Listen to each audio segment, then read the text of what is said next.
So this distrust, this anxiety, I always wondered like where it came from. Do scientists need better marketing people? I mean, yes. I don't know. So I asked Scott. I asked him, where does he think this anxiety comes from, when normally these are people that would otherwise trust scientists and whatever is the consensus of observations and experiment. So we chatted about that. Check it out.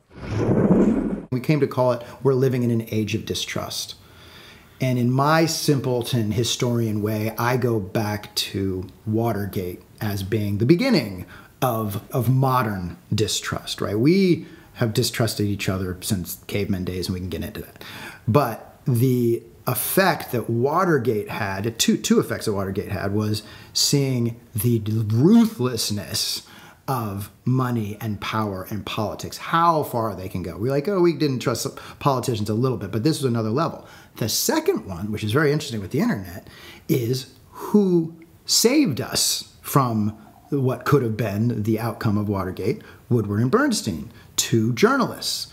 Now cut to 2016, and the journalists that are on the internet, some of them brilliant and doing hard work and getting us a piece of information that the New York Times will never get to. And then there's a bunch of quacks that think they're Woodward and Bernstein trying to save the world and point out corruption. It's like they want to find the next controversy so they can go, see, corruption. They have to find the controversy. They have to find it. Whether or not it's there. That's right.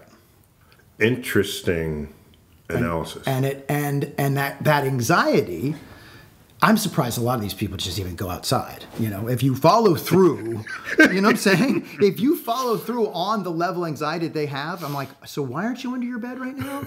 Because I would be if I believed what you believe. You'd be in your closet. Well, I don't get it. You know, the unknown unknowns and all of this. I'm like, okay, there are tons of things that we don't know about, but thankfully there are many, many more things that we do have good information about, and we do know that if you're choosing to eat a traditionally produced vegetable, they would call that big ag, versus an organically produced vegetable, which is more important. And my friend and Dr.